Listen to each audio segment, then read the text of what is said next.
Assalamualaikum warahmatullahi wabarakatuh. Merdeka. Kami mahasiswa dari Institut Agama Islam Al-Zaitun Indonesia, Fakultas Syariah, Prodi Hukum Tata Negara, kelompok 3, semester 2. Video ini dibuat untuk menyelesaikan salah satu tugas dalam mata kuliah Ushul Fiqih dengan dosen pengampu Ustadz Ali Aminullah, SAG, MPDI, ME. Kami dari kelompok 3 terdiri dari 2 anggota kelompok yang masing-masing bekerja sama dalam memenuhi tugas dengan judul materi pembahasan lafaz dari segi umum, am, dan khusus, khos. Dalam kesempatan kali ini, saya akan membahas usul fikih mengenai lafaz ditinjau dari segi am dan khos. Baik, usul fikih mengkaji tentang lafaz, yaitu am dan khos dan lainnya. Jadi ada pernyataan-pernyataan yang mencakup tidak terbatas dan ada pernyataan-pernyataan yang mencakup objek tertentu. Itulah yang disebut am dan khos. Penggunaan lafaz am di Indonesia. Sedikit gambaran. Contoh, setiap warga negara wajib bayar pajak. Atau barang siapa yang telah memiliki harta sebanyak sekian, maka dikenakan pajak sekian persen. Contoh, barang siapa yang makan di restoran, maka dikenakan pajak 10% dari harganya. Nah, tapi kalau misalkan makan nasi kuning di warteg, itu apakah dikenakan pajak? Tidak ada pajaknya. Tapi kalau makan nasi kuning di restoran, terkena pajak. Berarti ketentuan pajak itu khusus bagi yang makan di restoran. Menurut Imam Syafi'i, bahwa lafaz am itu zonni, meski perlu ada hubungan dalil lain yang menunjukkan itu harus. Sedangkan menurut Imam Hanafi, bahwa lafaz am memiliki dalalah qat'i.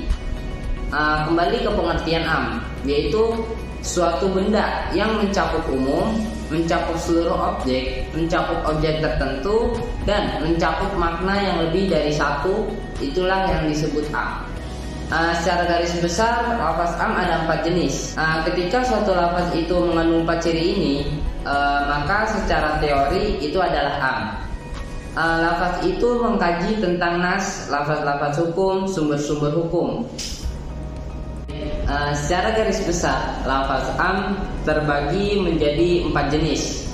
Yang pertama lafaz jamak, yang kedua lafaz jinis, yang ketiga kata ganti atau alfaz mubham, yang keempat kata benda tunggal yang diawali dengan kata sandang seperti al. Nah, lanjut untuk pembahasan yang pertama, lafaz jamak. Lafaz jamak contohnya al-muslimuna ar-rijalu. Yang sebelumnya Allah berfirman yang berbunyi waqatilul musyrikina kafah kama yuqatilunakum kafah. Jamak yang dimakrifahkan dengan al yang bermakna istighraq atau yang dimakrifatkan dengan idhofah. Yang kedua, lafaz jenis. Contohnya seperti An-Nas dan Al-Insan. Nah, dalam surat Al-Asr ayat 2 yang berbunyi innal insana lafil khusr, yang artinya sesungguhnya manusia itu rugi. Nah, kata Al-Insan yang berarti manusia, yang menunjukkan itu umum. Nah, manusia kan bisa ada perempuan atau laki-laki. Nah, jenis yang ketiga dari lafaz am, kata ganti. Contoh, aina yaitu di mana saja, man siapa saja, ma apa saja, ayu yang mana saja, maka kapan saja. Siapa saja yang beriman kepada Allah dan Rasulnya, maka harus menghormati tetangganya. Jadi suatu kalimat yang menggunakan kata ganti, maka itu sudah menjadi indikator bahwa lafaz itu menggunakan lafaz am.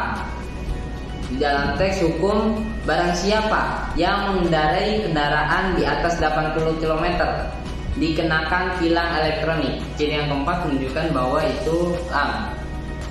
Ada kata benda. yang menggunakan alif lam diawali dengan kata sandar, yaitu alif lam ma'rifat. Contohnya, inna insana khuliqu halu'an, perempuan-perempuan baik untuk laki-laki baik. Terus mukmin itu ibarat satu bangunan. Nah, contoh lagi, kecuali untuk yang diharamkan untuk dirinya. Setiap makanan itu halal bagi Bani Israel kecuali yang diharamkan atas dirinya. Nah, kan itu dalam kata makanan itu kan halal. Nah, itu berarti masih umum. Jadi siapa saja ya, kalau suatu ketetapan sudah tertentu maka itu termaksud khos. Setelah kita memahami lafaz am, tentunya kita harus juga memahami lafaz khos. Nah, lafaz khos itu menunjukkan sesuatu yang tertentu, bisa dalam bentuk waktu atau jumlah. Contohnya puasa, diwajibkan atas kamu puasa sebagaimana umat sebelum kamu.